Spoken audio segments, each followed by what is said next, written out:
And hello, everybody. Welcome back to Point Blank. We've got a really in-depth podcast for you today discussing a lot of things. It's seriously kicking off with regard to the UK free speech and the Online Safety Act, as America are getting involved with actual American officials that have entered to the UK to speak to Nigel Farage about free speech or lack of free speech in the United Kingdom. Could the United States be about to save the United Kingdom and its citizens from this free speech censorship?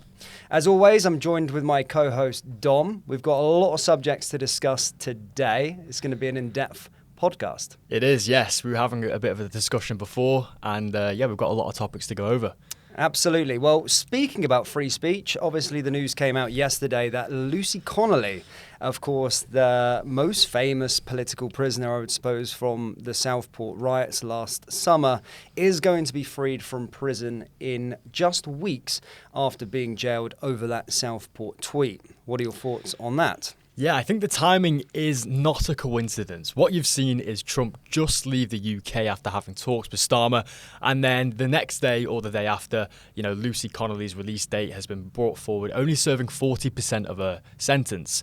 So I don't think the timing is a coincidence. You saw it earlier in the year with people like Charlie Kirk, who's a White House correspondent, on GB News, talking about moving forward, talking to the White House to try and push this to decision makers in the US. So it's definitely not a coincidence. Absolutely. Well, she should never have been in prison in the first place. I mean, I always look back at that tweet and my goodness me, it's disastrous, isn't it? It really is that the UK government stuck her in prison for that. And she was denied an early release back in May, despite Richard Tice and Nigel Farage coming out and trying to push it forward. Kemi Badenoch even said that it was all excessive. And Keir Starmer, guess what he said?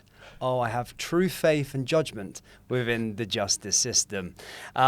But yeah, I mean, we could talk about that famous tweet for absolute days, but I just want to send my best wishes to her upon her release. Never should have been in jail in the first place, and it's probably been a really hard time for her and her family, And I think one of the important distinctions we have to make here is the pressure from the US side. Now, what Lucy Connelly said wasn't obviously a very nice thing, but in the US, it's important distinction to make that it's not illegal. It's protected under the First Amendment. The incitement to violence thresholds in the UK are seriously low, and they endanger people like Lucy Connelly trying to speak up about real issues to be imprisoned or jailed. Again, just a method of the government to control political discourse. Yeah, and you were saying about Charlie Kirk. Charlie Kirk's been very vocal on this subject, hasn't he, in terms of what he's been saying with regard to Lucy Connelly and the UK free speech in general.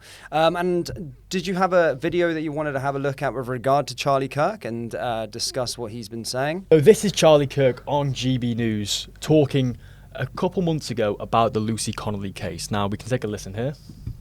Your take on the whole situation? Well, I'm going to try to get the U.S. State Department involved. I don't know if what their bandwidth is here, but I'm sorry. Again, I'm speaking as a citizen, not as a U.S. government. I just want to be very clear.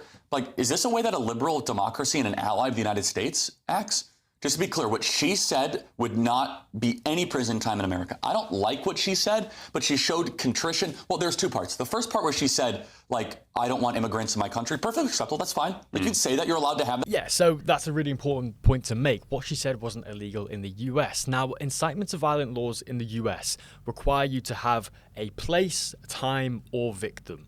And if you look at the tweet from Lucy Connelly, there are none of those things. She said, she said, mass deportation now, set fire to all the effing hotels full of the bastards for all I care, and was viewed obviously more than 300,000 times in the first hour. But I think that key point there is she never said, as it said, a place, a time, an individual hotel. Like if if she said go to this hotel and do this, then that would then be inciting violence. Exactly. But what she did say here, which I felt would have protected her tweet, is set fire to all the effing hotels full of the bastards for all I care. So it's just like a throwaway statement, isn't it? For all I care, do this. Do you know what I mean? It's like whatever. So that is not inciting violence whatsoever, that tweet. No. What hotels is she talking about? Who is she endangering? These are the questions. And you know what? The political establishment was forcing guilty pleas from these these tweets, these protesters at the time, I don't think anyone actually tried to fight the case. Yeah. And the admission of guilt means that, you know, she was doomed from the start. Yeah, no, exactly. 100%. This is all kicking off even more with regard to everything that we've been speaking about. And actually, Jim Jordan, a US senator, has came out and released more from the summer. And it's absolutely damning, sick and disgusting at what the UK government were trying to do last summer. Yeah, this is wild. This thread is, I'm blown away. I can't believe it's actually true. And we're going to go through it right here and react and get a bit more into America, because there's American officials have arrived in the UK to sort this out, because they are not happy whatsoever. But this is what Jim Jordan has said. As UK citizens become increasingly frustrated by a system weaponized against them, UK authorities wanted big tech to censor discussions about immigration and narratives about the police and a two-tier system. So this was an email that was sent, I assume, from someone in the UK government to these tech companies last summer when it was all kicking off. It says, "Thank you for your ongoing help in relation to Southport and confirming the proactive efforts to support local law enforcement, given the number of protests and potential for online environment. When you continue to exacerbating tensions, we wanted to check whether you are still designating this as an incident and if you have raised the severity of that in this way.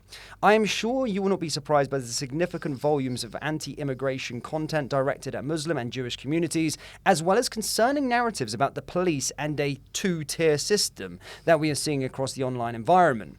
As would be expected, this is manifesting in different ways across, but we are sharing some content here." So they shared some examples and went on. We'll get to some of the posts that you will see in a moment, which they wanted to try and bring down.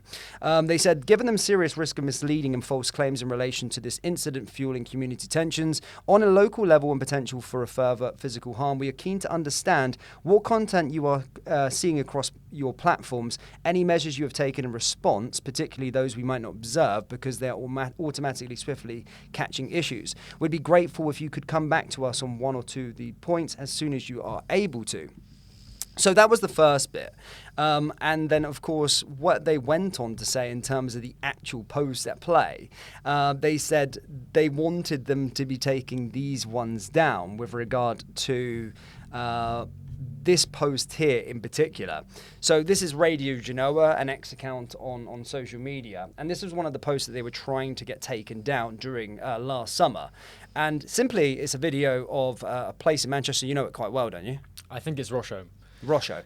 Yeah. Radio Genoa, like him or hate him, he literally said, "It looks like Islamabad, but it's Manchester." Yeah.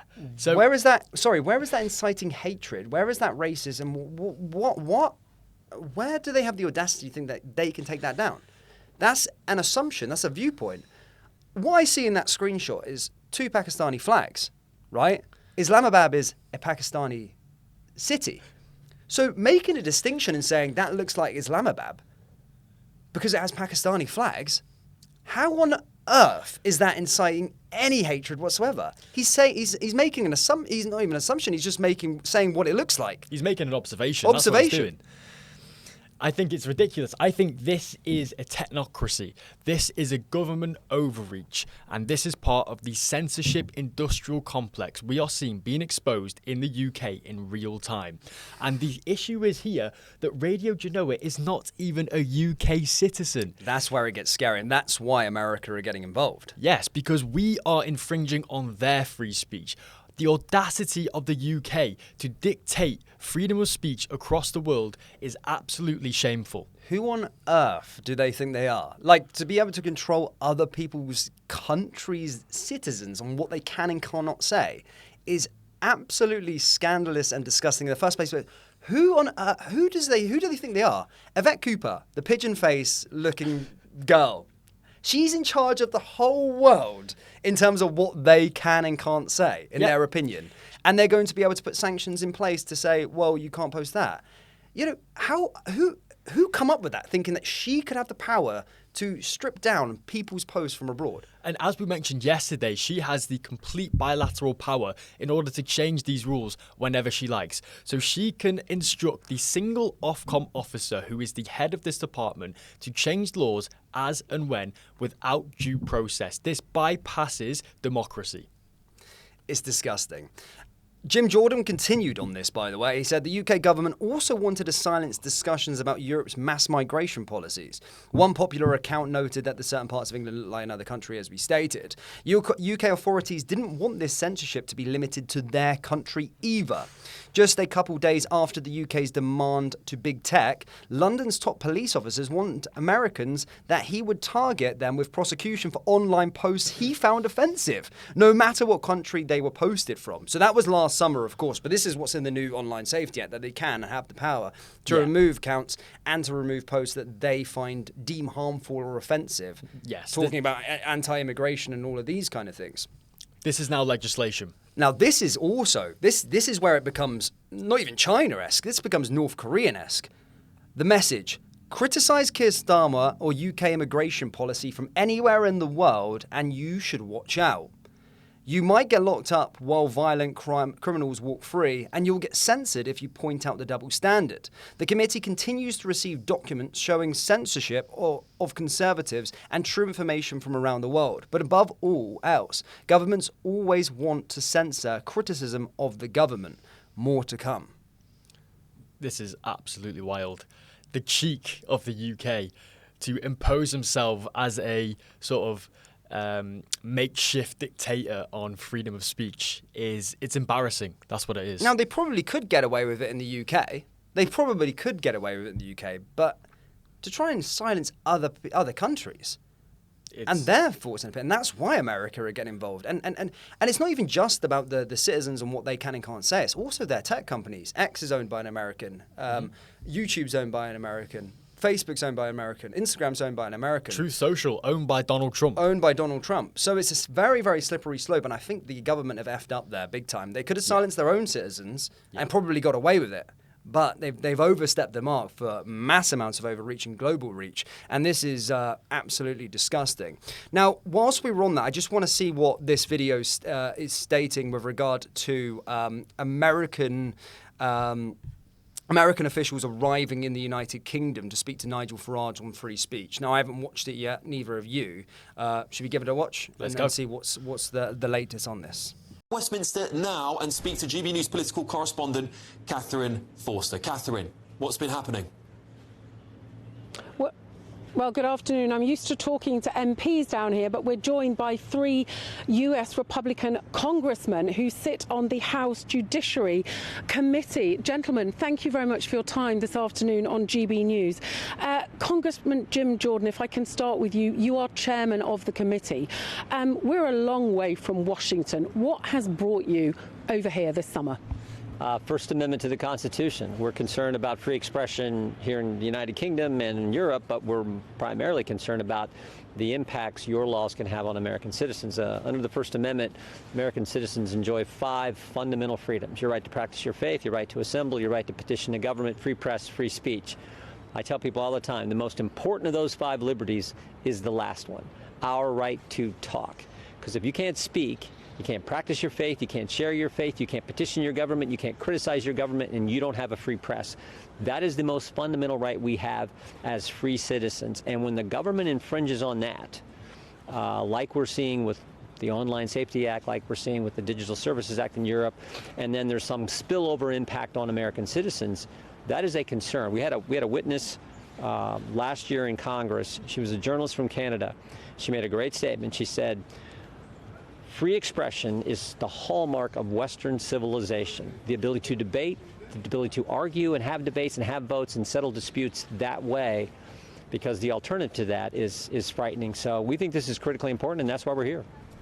And Congressman Fitzgerald, there's a row today because the science minister has been very critical of Nigel Farage. We've got this Online Safety Act that has come in. The Prime Minister yesterday telling your president that there was absolutely no censorship with this, that it was all about protecting children. Do you buy that? I don't, and the American companies that we have been speaking to have laid out the case. Their legal teams have been battling on many fronts now over the last couple of years on just that issue of censorship and trying to kind of curtail whatever they're putting up online. So I think right now what you're going to see is a continued fight kind of step by step to make sure that this doesn't creep into America and is not something that we need to be worried about in the House of Representatives. But Congressman Kiley, tech firms do have a duty of care, do they not? There are children accessing all sorts on the internet. As a TV company, I think that will do, but that's the main point with regard to that. They are here, they are fighting, and they are going to be fighting this the whole way up. Yes, and fight as they should, because we're infringing on their rights, their fundamental rights as American citizens. And I'm not surprised. I can imagine more blowbacks. I can imagine tariffs and sanctions because we are infringing on their sort of human rights. Well, speaking about that, of course, Keir Starmer, he was obviously speaking. We're not going to go through that. We spoke about it a while ago with regard to Keir. But Keir Starmer, when he met the president, he was talking, when this was mentioned by Bev Turner, the reporters, Starmer was almost laughing off. It's like, oh, we have free speech. This is not going to do that. It's about children and stopping suicide and all of these kind of things. And it was almost like Trump was unwiser, like what was going on. Like, he's overseeing a country. He doesn't keep an eye. He probably keeps an eye on what's happening in the UK, but he didn't really, he's not that invested like hearing Chinese whispers or whatnot. Yeah. But Keir was there saying, no, this is not the case.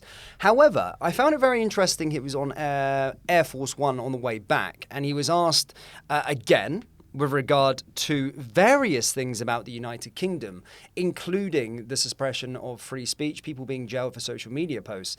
And you hear him say, is that right, is it? I keep on hearing this. So throughout this whole time there, he's like realizing, it's not just one reporter saying that this is actually going on in the United Kingdom. Yeah. He also spoke very, very passionately in this video about a number of things. British farmers. He spoke about, again, the freedom of speech. He also spoke about oil. He also spoke, and of course, famously, Doug ripped Sadiq Khan a new one. You've got a lot to talk about on oil, and you've presented us something really, really special for later. But would you mind if we watch this Donald Trump thing? And I just want you to see, and I want the viewers to watch him, how passionate he is about the United Kingdom. And if Keir had an ounce of his love of this country, not his, it's not his country. I think his mum's Scottish. Yes. But if he had an ounce of it, we would be in a great place. But he really has the British people at his heart and has their best interest at heart. And he would be an absolute fantastic leader for the UK. Just listen how passionate he speaks about everything. And of course, we are going to relive that moment where he absolutely annihilates Sadiq Khan. But let's have a watch. The British farmers are so grateful for what you said yesterday about the importance of farming, because we have changed inheritance tax with death taxing. Well, farmers are so important. So farmers are, they liked what I said on a couple of things yesterday. They liked what I said for the farm. I'm a big farmer person. I love the farmers. I think they're great. And we have to steer the laws so the farmers don't get hurt in our country and in their country. But Europe has a big immigration problem. They also liked when I said that they have one of the worst mayors anywhere in the world in London. He's a horrible mayor, nasty guy. Stupid guy, in my opinion, but he's a nasty man, and I want nothing to do with him. But I didn't think it was a big statement, and so many people said, thank you for saying that. He's a bad guy. Khan is his name, I guess. He's done a lousy job, I can tell you that. A terrible mayor. Thoughts on that? Again, doubling down. He did it once, double down. He did it again. Look, I love that line. Khan is his name, I guess. I just fantastic, because everybody in the UK knows how much of a bellend he is. Yeah. And it's great that Trump shares that opinion, the same as us. Yeah, we need the most powerful man in the world calling Khan out. I think Khan has been so vocally sort of against Trump even since back 2016, and he said, the UK are going to have their right to protest him, almost calling for these protests against the leader of the strongest nation in the world and our closest ally. Like, who does he think he is? I know he won the election. Like, that's who the American people chose. So respect. Why is he calling for protests from our country? Yeah, why is he getting involved in foreign policy? Yeah. He's the mayor of London. Surely his focus should be London, right? Oh, yeah, exactly. Despite the knife crime going up. And he did get confronted the other day as well, didn't he? I did see that. We'll get onto that in a moment, I suppose.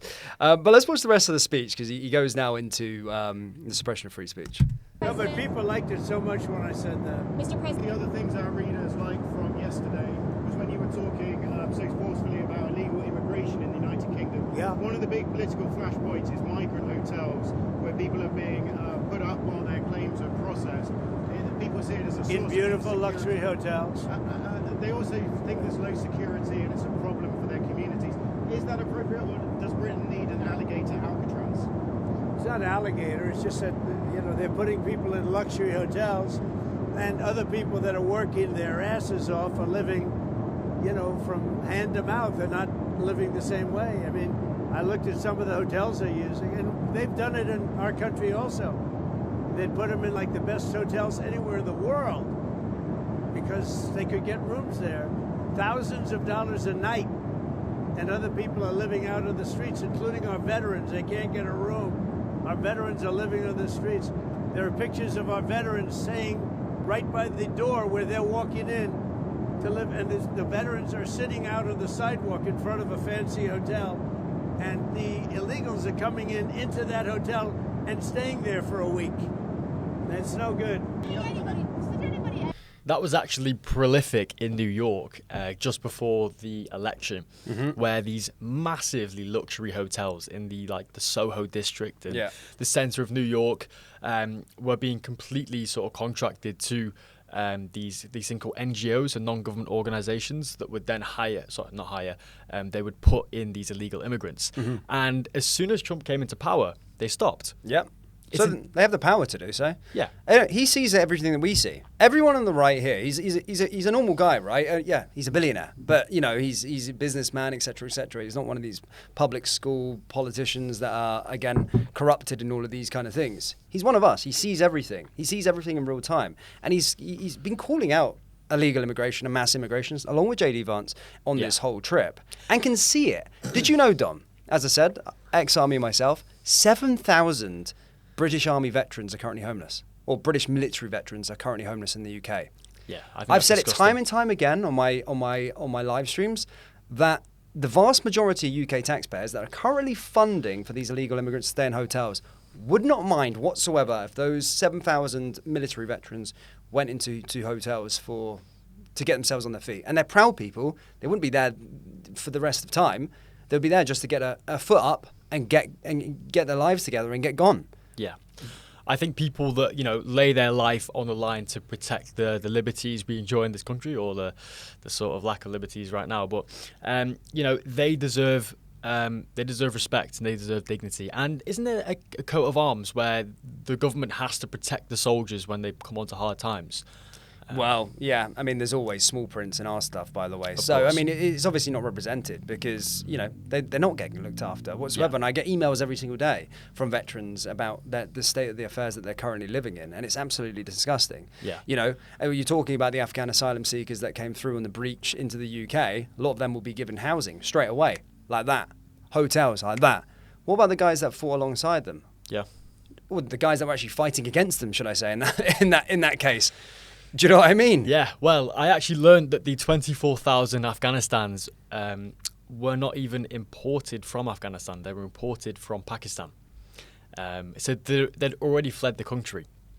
So, makes me angry. It does. It boils my blood. And, we'd love to hear from some ex-army people, once we get the call show going. But, yeah, we can sort of continue with the clip here.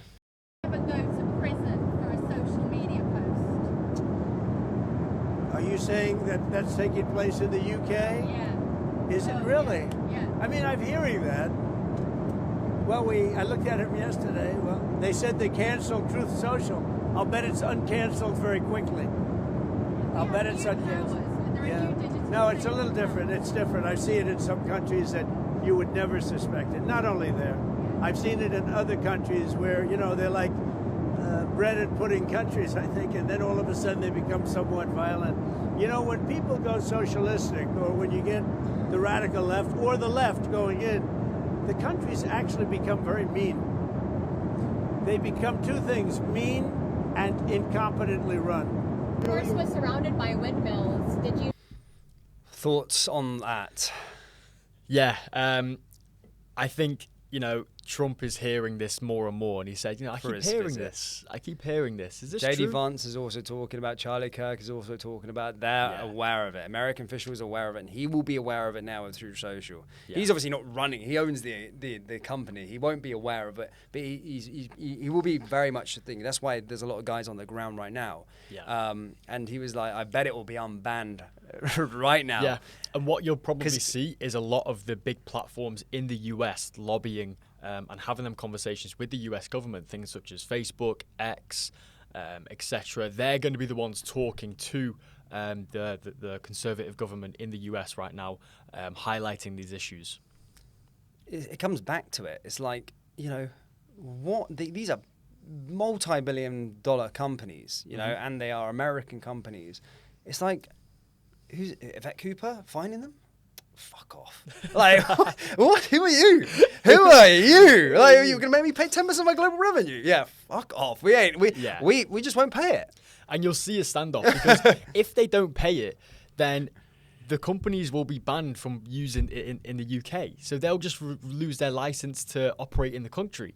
And you will see this Mexican standoff. Oh, yeah. You will see it, because the principle of the First Amendment, like, they don't have to operate their business in our country. Oh, no, they won't. They don't. So they would much rather put their own citizens' constitutional rights before our citizens.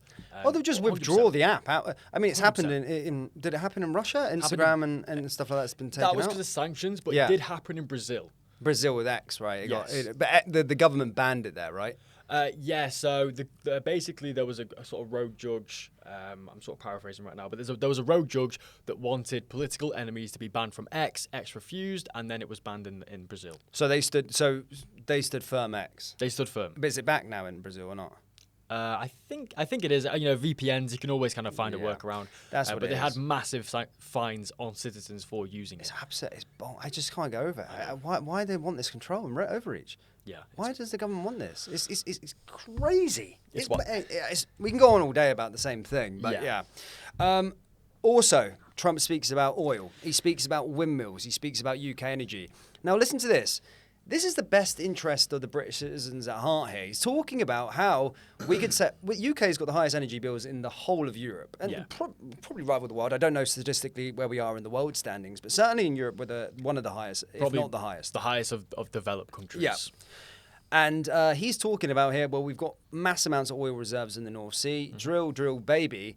And you can save our citizens 70% of our thing. You know, the guy knows what he's talking about. Yeah. I know you've got something really interesting with regard to oil. We'll get to it straight after this. Let's see what Trump said quickly. You talked to Starmer about I did, yeah. I think windmills are a disgrace. I think they hurt everything they touch. They're ugly. They're very inefficient. It's the most expensive form of energy there is. People hate it when they become visible from their house. When you see them from a house, the value goes down by 50% and more. They make noise. When they're out in the ocean, they're bad for the sea life, very bad for the whales, obviously, because they wash up on shore like 9 times more than they did without them. No, they are really bad, and they cost a lot of money. You know, there's not a wind farm that's put up without subsidy. So instead of making money, what they should do is open up the whole North Coast oil. They have tremendous oil right there, right where we play. And they've made it impossible for people to drill. It's crazy. It's, that's one of the best oil areas in the world. They've made it impossible for people to take it out. Instead, they put up these ugly windmills all over the country and all over the world. I don't know what it is. Nobody likes them. They have the greatest lobby, but it's starting. I think I'm starting to get to it now. They're bad energy. They look bad. They kill the birds. They're really terrible things. And it's the most expensive energy of any energy there is. And in fact, not every, I guess, I don't know, maybe some, but almost every windmill put up needs subsidy from the government. So instead of making money, they lose money. And that's why UK energy costs are very high. Because when we were flying over to the plane, they were all over the place. It's terrible. It's a terrible thing. I'll say it till I can't speak anymore. And I think we are having an impact, and they're starting to take a lot of windmills down. I mean, they're literally starting to take them down. They don't work, they're bad, and they're too costly. And every year you see them up there, the government is paying a lot of money. Whereas if you have oil, if you have other forms of energy, you make money on it. In other words, you bring down taxes. UK could reduce their energy costs by 70% if they would use the North Sea oil. It just doesn't make sense. It's just not a liberal thing to do, but it's becoming more of a liberal thing to do. I love being out there. It was great. Good feeling. Yeah, I think what he said there is absolutely spot on. And I love the way Trump phrases it, they're killing the whales 9 times more. I think it's very Trump-esque, but the actual reality of the situation is a lot more sinister. So I've been doing some digging. Because I saw this clip last night, I've been researching about the North Shore oil.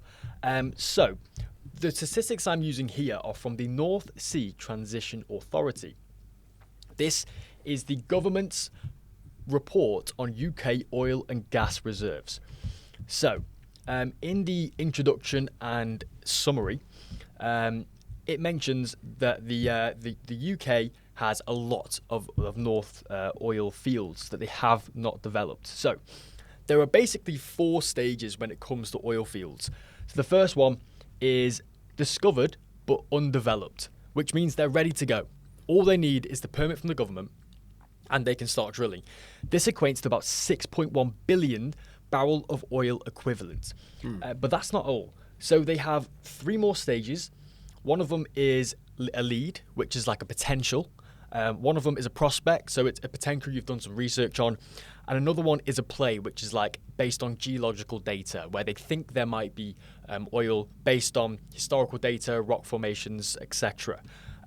So the leads and prospects equates to about 3.5 billion barrels of oil equivalent. And the plays, which are outside sort of prospective resource zones, equate to about 11.2 billion barrels of oil equivalent. Now, that equates, in total, untapped resources to 20.8 billion barrels of oil equivalent. Now, this is a big number. How do we quantify this in terms of actual energy? So I've done some digging. Now, the UK uses around 1.3 million barrels of oil equivalent per day. So that is our consumption rate.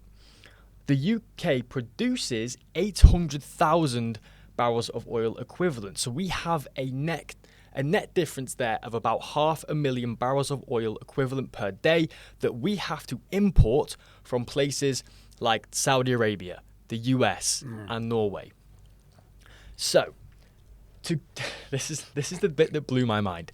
So we have a 500,000 barrel of oil deficit per day, and we have over 20.8 billion barrels of oil ready to go. That 20.8 billion, if you divide it by the 500,000 deficit, that gives you enough oil to fill the deficit to become 100% energy efficient for the next 113 years. Which means we will not have to import any oil from any country for the next century, over a century, which is wild. Now, the difference between imported oil and domestically produced oil is vast. It's vast in terms of price, and it's vast in terms of carbon footprint. When you're importing oil from Saudi Arabia, for an example, the kilos of CO2 per barrel is around 40 to 50. When you domestically produce it, it's about 20 to 25. So every single barrel of oil that's coming from Saudi Arabia and the Middle East is double the harm on the environment. So the environmentalists can say what they like. This is way more harmful to import oil. And not only that, it's nearly 20% more expensive. So a barrel of oil costs between sort of 30 to 40 pounds when it's domestically produced, and it's nearly 5 to 15 pounds more expensive when you import it. But it gets even worse. So I was thinking that 20% doesn't seem like a big number. So I was looking into the taxes. He mentioned that they don't allow UK drillers to drill, and there's a lot of reasons for that. So the tax regime we have right now. So we have three main taxes on oil. So the first one is a ring fence corporation tax. Now this is a 30% tax on profits targeting North Sea operation. The ring fence means that these profits cannot be offset by losses from other business activities. The secondary one is a supplementary charge, which is an additional 10% tax on ring fence profits. So the ring fence comes to 40%. Now, the real kick in the teeth here, Dan, this really annoyed me, is that in May 2022, as a temporary measure to tax extraordinary profits due to high energy prices, they introduced a thing called the Energy Profits Levy, the EPL. This is currently set at 38%. That means that the profits of North Sea oil companies are taxed at 78%. Okay? Now, the key here is that the Energy Profits Levy is set to expire on March 31st in 2030. So, the UK oil companies are sitting on gold. These oil fields are ready to go, but they will not develop them until this levy expires. Because why would you develop something when you're going to be taxed 38% higher? It makes no sense. And not only that, the Secretary of State at the Department of Energy, Ed Miliband, has called developing the Rosebank oil fields an act of climate vandalism. Wow. So not only are the oil companies not wanting to develop it because they can just save the oil fields, they can enjoy higher prices, and then once the levy gets removed, they will make more profit. The government do not want them. They do not want new oil fields to be developed. So right now, the government is gaining a lot of tax revenue from these oil fields. So I did a bit of digging. Where is these taxes going? So the UK paid a record 1.9 billion in subsidies to the offshore wind farms. Now, we saw Trump talk about wind farms quite extensively there. There are massive environmental issues here, but I'm not going to focus on them. I'm going to focus on the subsidies. So there's a couple of things to go over here. Firstly, not only are they subsidised to be built, but they are subsidised to it's a thing called onshore congestion payments, which are set to surpass 1.7 billion this year. So this means that a lot of that money is paid to shut off far-flung wind farms in Scotland that won't be able to deliver electricity over a congested grid. We pay wind farms to turn off, and we pay them at a set rate. So this is a thing called a contract for difference. Basically, when a wind farm gets created, they have a deal with the government to as a set price to sell their energy. That is the contract for difference. When the wholesale price is below the set rate, the government makes up the difference. When the wholesale price is above, the wind farms pay back the government. Okay? So the government is incentivized to keep oil prices high because if they drop oil prices, the wholesale energy prices will plummet and they will have to pay wind farms billions and billions of pounds because these contracts for differences, they go on for decades. So we are sinking our ship on purpose. We have sold out the country to these wind farms who will then make vast profits if the wholesale price of energy drops. So not only is there no incentive to drop energy prices, but if we drop energy prices, we are going to have to pay billions of pounds to the owners of the wind farms. There's a lot to unpack there, but that's crazy. But you said something about 2022. Obviously, we've seen Ed Miliband, some net zero fanatic, isn't he? He's crazy for it. And did I read something that he owns, like, or his brother at least owns some of these companies as well? So there's like a little bit of conflict of interest there. Conflict of interest there. Yeah. But also at the same time, you spoke about 2022 again, which again we always blame Labour. But this is Conservative. That's Conservative, yeah. Yeah, the Conservative put on the levy. But they're fighting this now. They're talking about net zero. It's like WWE, isn't it? It's like we're just they're all part of the same agenda, but they're just like putting these shows on, aren't they? Yeah. Like this is like a show. Like PMQs must just be like a show. They're all for the same thing, but they're just like a good guy and a bad guy and back and forth. It's controlled opposition because that's their thing. And along with the Online Safety Act, that's their thing as well. Exactly. These are all Conservative legislation. You know, the Conservatives put this levy on North Sea oil companies. The Conservatives were the ones to set out the legislation that has now been in effect in the Online Safety Act. This is all Conservative, and it's easy for them to sit on the sidelines and belittle the Labour government, pass the blame onto the Labour government when it is their wrongdoing. It's mental. Absolutely mental. That's crazy. But Trump sees it. He sees it all. He's wild. And, you know, the actual details of this is staggering. We could be a rich country. We could be energy independent. It would only take maybe between 20 and 30 new platforms to fill that 500,000 barrel a day deficit that we have. That means we will stop importing expensive oil, the environmental cost, because, you know, they're using diesel boats to transport oil. And then we're burning the oil. But, you know, it's all in that sort of big number, that carbon neutral, that carbon footprint. All they want to see is that number go down. So my question on that is why? Well, that's a whole different topic of conversation. You know, I think we'll do that one day. We'll dig into the climate hoax. Yeah. But I can promise you now that, you know, it's a very interesting topic of conversation. I can promise you now that CO2 is not the threat that we are led to believe. It's the main food source of plants. So we kind of need CO2. And there's a lot more to dig in there. But, you know, it's really part of this sort of globalist agenda. We're sinking our ship while China imports massive amount of coal, burns massive amount of coal. Their CO2 carbon footprint on the world is like 20 times higher than we are, and it just keeps rising and rising. Nothing we can do will ever change the world temperature. We are less than 1% of the world. There is nothing we can do. All we're going to do is put ourselves at a disadvantage on the global stage. It's mental. It is, and it's not going to get better unless the people are informed, because it's very easy to say, oh, so you don't like the environment. So you want more CO2. You know, but the people need to be informed about this.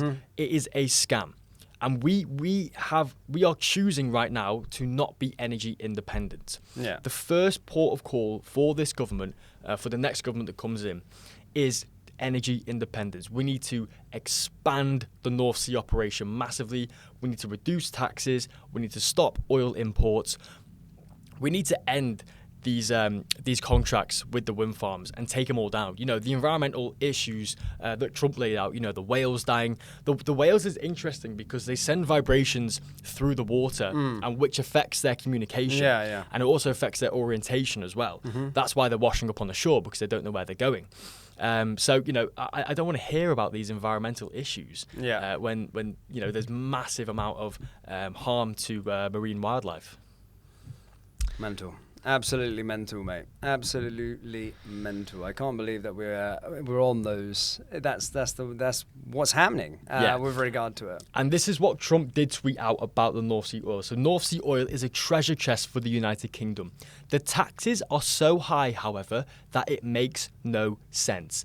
They have essentially told drillers and oil companies that we don't want you.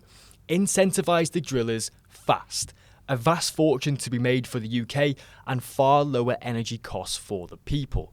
He knows what he's talking about. He knows what he's talking about, and he has the people's best interest at heart.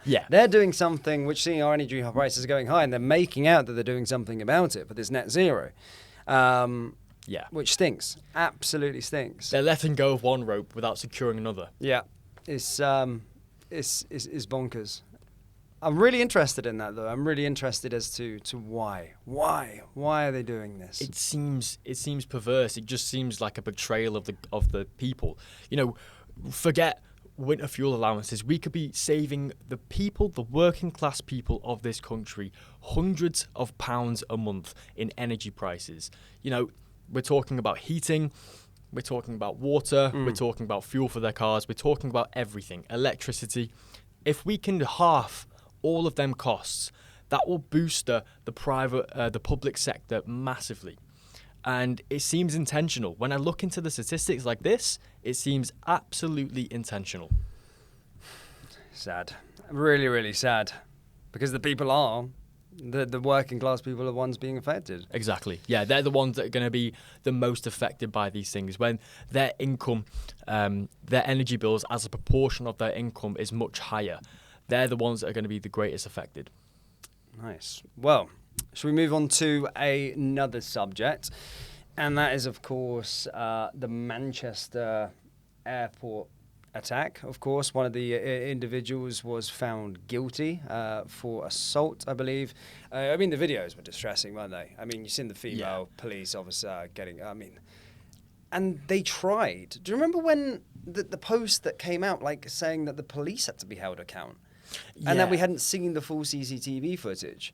And then people from the Islamic community were coming out in standing up for these individuals. They were savages. Yeah, they actually... Jesus, savage. These two were savages. That what we seen there was disgusting. Yeah.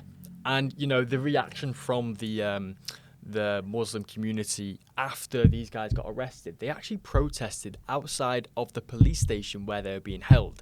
And these two men got released because they feared the consequence of the protest. That is absolutely shocking. That is intimidation tactics 101.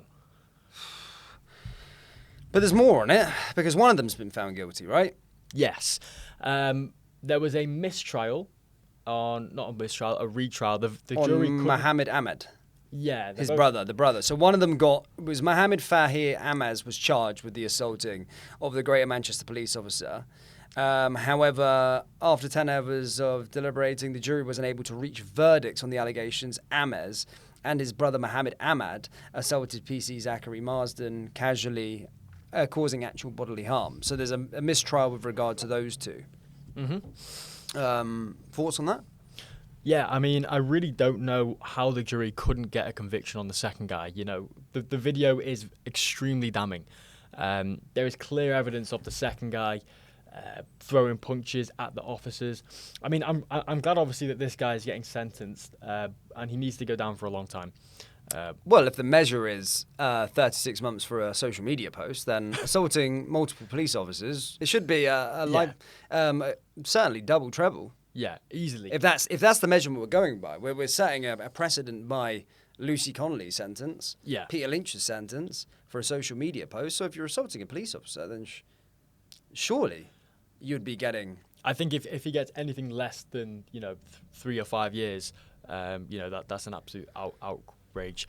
And it was really interesting to see the media's spin on this when this first came out, because the only video you saw was the first Mohammed guy, lying on the floor, and the policeman kicking his head and then stamping kind of near his head. Yeah.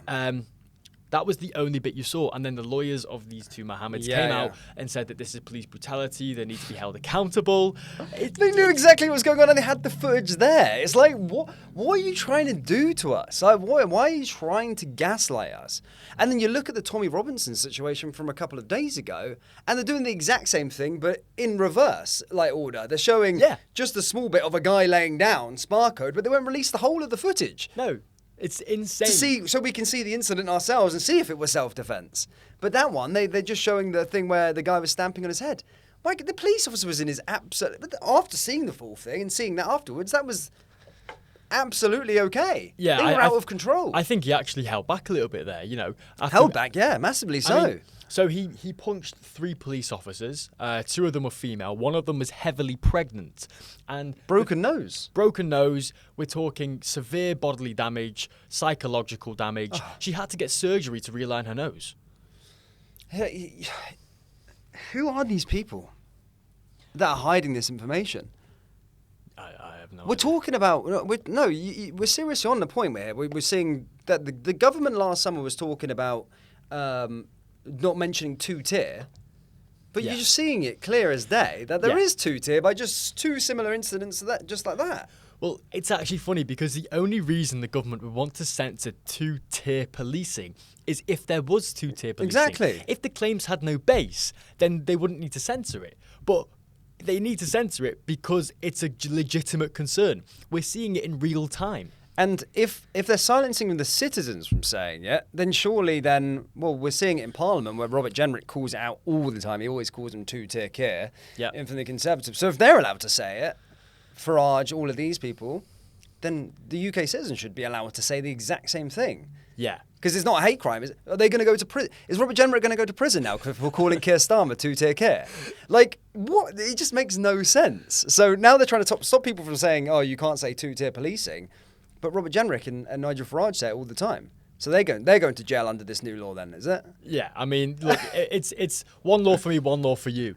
It's elitist versus sort of the peasant class. It's the left wing versus the right wing. It's the sort of Muslim faith versus the Christian faith. You know, it's all these things that are involved in this two-tier policing. It's ridiculous. And you know what? I'm so glad that the US is now stepping in to sort of hopefully back off the government away from these sort of freedom of speech things. Have you dug into Keir? I mean, I've not. I don't know Keir. Where does his viewpoints come from? You know, he's a socialist man, right? And of course, he's come up with all of these ideas. Where is he getting this idea of being able to control a nation and these socialist views and standpoints? Yeah, it just reeks of globalism, and it Socialism. reeks of a lack of sort of nationalism. Now, one thing that was really interesting is I saw a comparison between the way the Soviet Union was run, which was a complete communist state, and the way the European Union is run. So, the Soviet Union was a bunch of countries that was controlled by the Soviets. And the Soviets were complete unelected. They were sort of bureaucrats, and they dictated the laws, the fates, etc. for all of the member countries. Is that not the exact same thing that the EU is now doing for the European countries? No, it's exactly that. I mean, nobody elected the head of the EU. No one did. She just appeared. I don't know what her thing is on where she came from. Like, we were trying to work out the other day where she was actually from. I think is she from the Netherlands? She identifies as European, even in that speech with Trump, didn't she? Yeah. So what's that trying to create? Oh, we're European. It's not Dutch. She doesn't count herself as Dutch. It's European. And what's the master plan? Yeah, I think it's a complete lack of appreciation to the differences in the culture among the European colonies. Yeah. We're all very different. We are very different to the French, who are very different to the Germans, who are very different to the sort of Nordic countries. And we all have rights to dictate our own countries. Yeah. Our own country's laws and direction.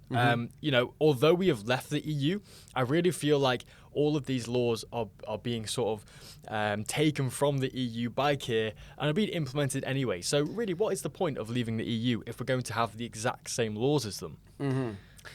Just before we came on, I seen something that you can see on the screen here. But what we've seen a lot from the Online Safety Act as well, everything that Keir Starmer says and the Labour government say this key word. It's for your safety. Well, the Nazis had a phrase which covered all abuses by the state called I'm sorry, my German's horrible. Für ihre Sicherheit. That was horrendous. Sorry, but essentially it means it's for your safety. Yeah. So that's what we've seen in the Online Safety Act as well. Well, it's in the name. Interesting. Yeah, it's for your safety. I thought that was very, very interesting. The way that they're operating. Yeah. But again, I think it's very interesting. You know that they'll use this. This veil of safety in order to take away your rights as a human being. You are not afforded safety in society if you are afforded freedom. So they will take away your freedom for safety. Well, I want freedom. I'd rather be the man in the arena and have my opinions sort of be held in the town hall of society and have my opinions be challenged as well. Yeah. Rather than I love that. I love debate. That's Yeah. the beauty of it. That's why we're here, right? I love debate. I love it. Why would you want to silence debate? It's Criticism. It's amazing. Yeah. It's like such a shut down thing, but the left are like, oh, can't you hurt my feelings? But it's the greatest thing because you get better as a human and you learn more as a human with debate and criticism and people challenging your viewpoint. Exactly. It's the beauty of it. I'm constantly looking to be proven wrong. Oh, mate, I love it. I love when people say, Dan, you suck. You're so bad at what you do. You know nothing. You know this. I love it because I'm going, do I know nothing? I need to make sure I do know something when I go back on next time or regardless. So it's like, it's going to make you better. But being able to take criticism is the beauty of life. It's something you should be able to be challenged on. And that's something the UK currently cannot withstand. The government cannot fathom that people would talk bad about it. What about Keir? Fucking hell. Exactly. I mean, everyone hates Keir. Everyone thinks he's doing a bad job, right? Yeah, I mean, that's sort of a global consensus right now. Yeah. I mean, you're seeing in the US, he's not got the best reputation. Well, I don't think he has anywhere. Does he? I don't think he has anywhere, you're right. But I mean, like, as I say, like, the USA looks like a great place right now, doesn't it? It does. I mean, from for the place that where they were, where potentially they're going to have Kamala Harris in charge in 2020. Yeah. Place looks like it's back up and running again. It looks like a really, really good place to live. It does, yeah. The tax, the increasing in energy production as well. They are drilling. They are using solar panels. They're creating a grid. They are the leaders in artificial intelligence, and they are predicting a massive increase in sort of the energy grid because of these AI sort of needs. They're putting their foot in the right place. They're going in the right direction, and you know what? It just seems like we're going backwards. Exactly. Well, keeping on the USA getting better and better, of course, and freedom of speech, and the United States returning back to how they once were. There's been a lot of criticism this week from the left again, as always. They're always outraged about something, of course. But Sydney Sweeney, she's been criticised a lot. The companies, and she's come under a lot of stick for her jeans advert. She's in the zeitgeist right now. You know, people are talking about her, and rightly so, for all really the right reasons. This is the end of wokeism in advertising. This is what we're seeing. We're seeing traditional American companies go back to their core audiences. And I think this advert is absolutely brilliant. Okay, so here we go. So this advert is called Sydney Sweeney Has Great Genes, Biology. Genes are passed down from parents to offspring, often determining traits like hair color, personality, and even eye color. My genes are blue. Sydney Sweeney has great genes. So why is everybody outraged about this then? Well, the left is outraged about it. But because it's not this. Calvin Klein hires pregnant man for new campaign back in 2022. That's why. Is that why the left are not outraged? I mean, they weren't outraged about this, but they're outraged about a hot blonde girl, American girl, saying doing an advert. Genes. Is it because she's not black, or she's not that of another color, or she's not trans, or she's not gay, and all these things? She's a straight white woman, blonde, blue eyes. Is that a problem in America to the far left? Apparently so. I think really they're a little bit jealous. She's saying she has great genes. They're calling this all eugenics. They're calling it Nazi propaganda. I think she's just a very beautiful girl with great genes. Exactly. Who's sharing the most outrage at the moment on social media? And we know that's the far left in general.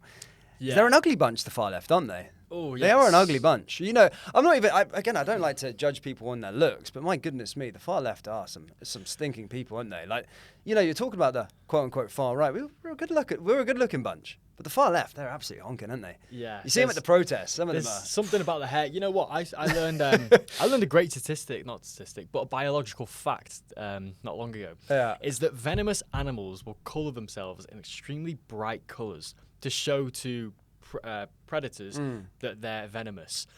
But what did the left do to their hair? Yeah. They call them blue, red, purple, yellow, pink, whatever the hell they want, whatever the hell they're feeling. They're almost like they have like a venomous soul, you know. Don't come near me. Yeah. Otherwise, I'll get offended. Yeah.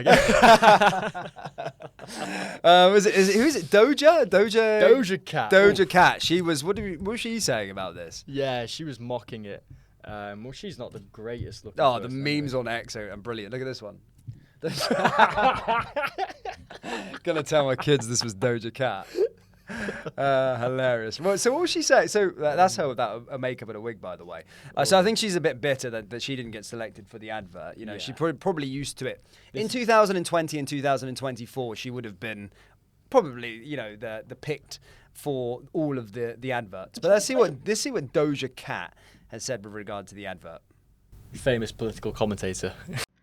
Genes are passed down from parents to offspring, often determining traits like hair color, personality, and even eye color. My genes are blue. Oh, she's so bitter, isn't she? I know. She hates the fact that she doesn't look like that. She hates it. Yeah, I know. That's... The memes are fantastic. You look like... Hold on, I gotta read this. You look like an entire crackhead. I would be mad at the hot white chicks too. It's just they're so bitter. It's absolutely, oh my god, I could keep going for days looking at all of these stuff. But it was a great advert actually, and credit to American Eagle. Yeah. Why not get that's? I thought that's what modelling was all about. You know, it's that life is not fair, unfortunately. Sometimes, and sometimes people are very blessed with very great intelligence, and everyone's got something that they're good at. Some people are just incredibly good looking, and usually that's what you want to represent your brand. And if you're not good looking, then unfortunately, you know, you can't expect to be on these adverts. That's just how it used to be. That's what a model is. Good looking. I think Andrew Schultz has a really good bit about this. And he says he absolutely detests fat models because there is an exchange with you know, people who are in the public light. You know, comedians, they will learn jokes and be funny and practice their timing in order to exchange laughs. So they practice and there's an exchange. Models will go to the gym, they look fit, they work on their hair and face, and there's that exchange. But fat models are just there like, look at me. They don't want to do any of the work. They don't want to conform to these historical kind of genetic social norms of what is good looking. They just demand the attention. And I think that's what's changing. Well, it's also showing as well. Sometimes when you see a really good looking model in good shape, you're like, you sometimes might look at yourself and self-reflect and go, fucking hell, I could look like that if I trained, you know? Yeah. Promoting obesity and promoting, you know, being fat is a damage to society. So it's allowing people to just be what they are, which in fact, no, cut the sweets, cut the booze, cut all the other shit that you're eating on a day-to-day basis and sort yourself out because it's unhealthy and you're going to die younger. Yeah. So we shouldn't be, well, we don't. I mean, probably in the UK we still do, but we shouldn't be encouraging to be fat. No, it's this body positivity movement. Well, I like to call it diabetes positive movement. Yeah. Why would you want people to be positive with being unhealthy? But it's so hypocritical because what about Sydney Sweetie's body? Yeah. Well, why is she getting flack off this, you know, crackhead Doja Cat for looking the way she does? Like, she didn't choose how she was born. Yeah, so exactly. she should be everyone should be entitled to body positivity, whether you're good looking, especially if you're good looking. Yeah. So, you know, it's just the fact that they demand this attention. They demand these like sort of ethnic groups, these like marginalized groups they call them. It's because they're white. It's, you know, it's anything else is okay unless you're white, right? And bearing in mind, the white population makes up 7% of the world. So technically, being white is a minority in the whole of the world in the big scheme of things, but it's looked at and demonized as the majority. Yeah. What we're seeing is we're seeing the pendulum swing back to the middle. In America. Yeah. Especially, in America. Hopefully, that will sort of transcribe to the rest of the world, particularly Europe. I think we got a long way after looking at Jaguar's advert. They've just crashed their whole company. I was, the look at it, we're probably like traditionally, a target audience of Jaguar, nice cars, we do it right for ourselves, but, nice car. They should be targeting us, the guys, to buy their cars. Yeah. And they've just completely capitulated on that, Yeah. to go into wokenism. As a car enthusiast, and a long time kind of lover of the old style of the Jag. Yeah. What it represented, that sort of country. British as well, country. British, yeah. they had old the money, racing green, old money, they had the caps.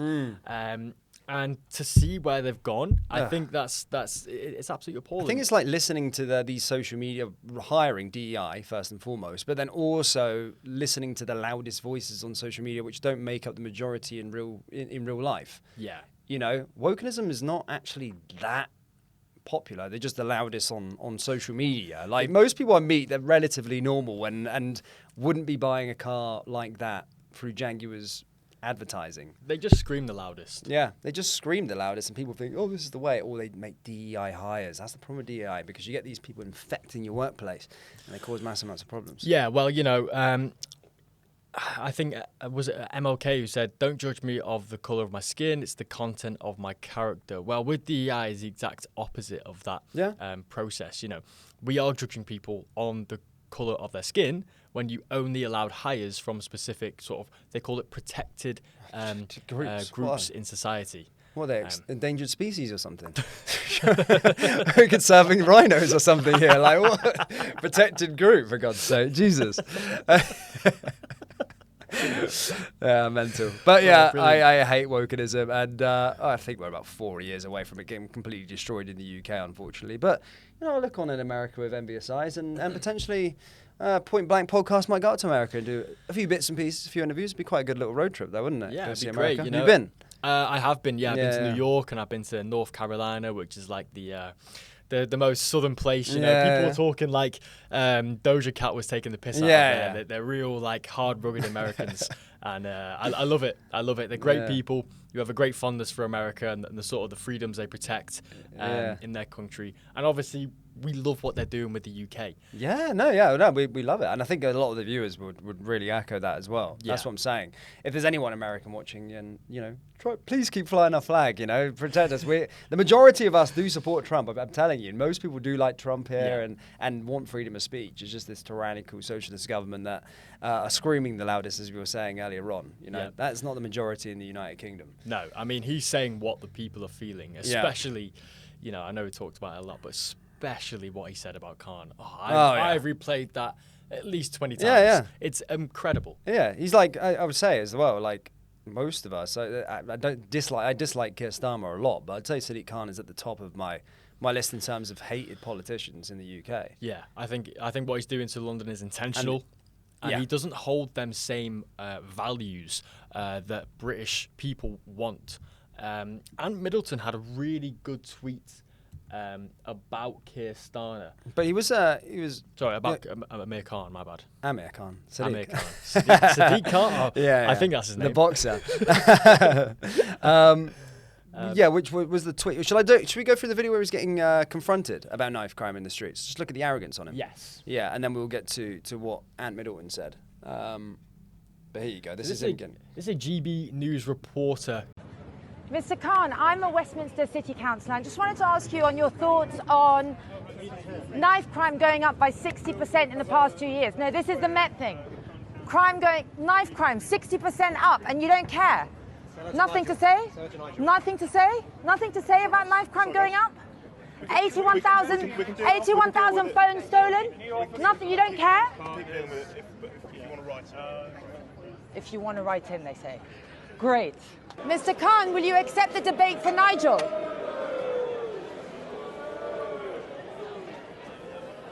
He's being booed as we go inside. So I asked him, he wouldn't speak to me about a 60% increase in knife crime in our city in 2 years. 81,000 phones stolen. He wouldn't talk to me. He looked down on me. He wouldn't even bother answering. So that's great, and the public, they're not afraid to voice their opinions there, booing him. I think that's brilliant. Yeah, it's brilliant. And what were you saying about Ant, sorry?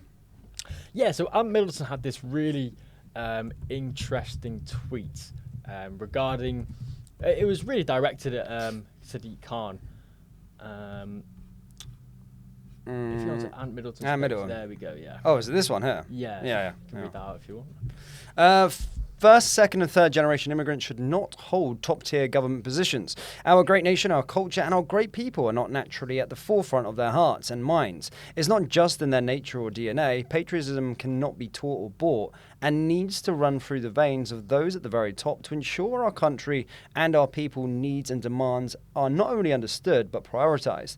Khan is a prime example of this, and as witnessed over time, his true alliances have come out, and his innate nature and culture naturally surfaces and takes precedent, which we all know is very un-British. Our capital city of our Christian country needs to be run by a native Brit with generational Christian values, principles and morals coursing through their veins, from which our very society was built, thrived and was forged upon.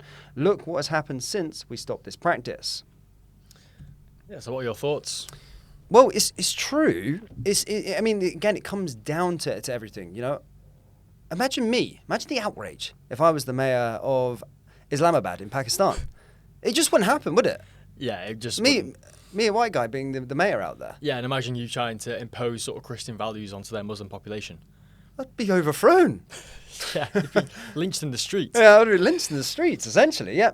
But it's true, but I'm not saying, I suppose there, you know, I think he makes a good point about first, second and third generation. That's not to say that people, because there are people that are, you know, that are not essentially there. If you go back further enough, everybody's probably not from Britain, right? Yeah. Unless you're Celtic. But what I'm saying, he makes a good point with the first, second, and third.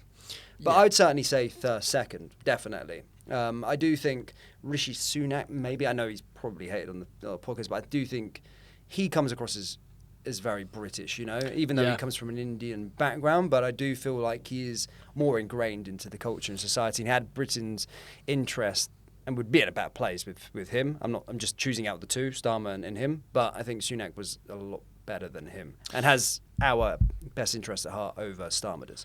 Yeah, you know, it's nip and tuck between them. But you know, I feel like the point he's making here is that when people come to this country and they are not culturally aligned with the principles on which this country is founded, they are sort of they're prone to these types of misalignments. Yeah. And you're seeing the consequence of their misalignments in London today. The issue is not, you know, the amount of DNA in this and that. Yeah. You know, it's really just about the cultural kind of feel and what the principles you stand for. And if they don't align with the historical nature of this country, being built upon the the Christian values of this country, then you'll see places like London pop up everywhere. Yeah. And that's the issue with them getting into sort of, government positions. You don't need necessarily to have the main government be sort of run by people who are not culturally aligned, because when they pop up as sort of Mayor of Brighton or in Luton, etc., they become sort of hotbeds across the whole country where they'll be very concentrated in a specific area, and then they'll use Sharia law to sort of, it's almost like a trick. It's like a little bypass of the system, because they use Sharia law to then implement laws through the civil part of the British law. So you're seeing a rise in Sharia law courts, and then they get implemented through civil court. So it's not like it's not through sort of the official channels, but that they're really finding ways, and where there is a will, there is a way. Well, you saw that on the government website the other day. Yeah, about hiring for something about Sharia law. Yeah, it was at Manchester Community Centre. Whilst that was not an ad, we must say, I don't think it was an advert from the government itself, but it was advertised there on the website.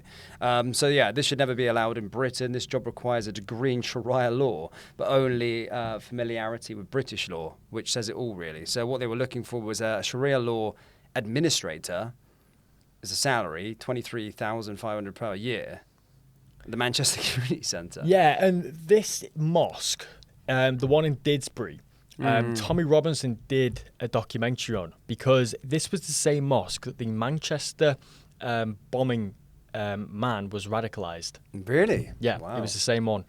And they're still going out there and hiring for positions, which is super crazy. Dom, I think we're out of time, but it's been a good conversation about a lot of things. And as I said, Have you got any final thoughts or points that you want to make? Yeah, I think we covered a lot there. Guys, if you want to see my content, you can find me at Western Defence. The link will be in the description. We're going to be doing these 3 times a week now. Also going to be working on the call show as well. So we want to hear your opinions. We want to hear from concerned citizens, parents, army veterans, and people who are affected by the laws of this country. So get excited for that. We're just setting up the processes for that soon, and that'll be implemented very shortly. But yeah, I guess till next time, thank you for tuning in. Yeah, Monday, Wednesday, Friday. Be here, like, subscribe, and we'll see you all next time. Take care. Thank you. Peace.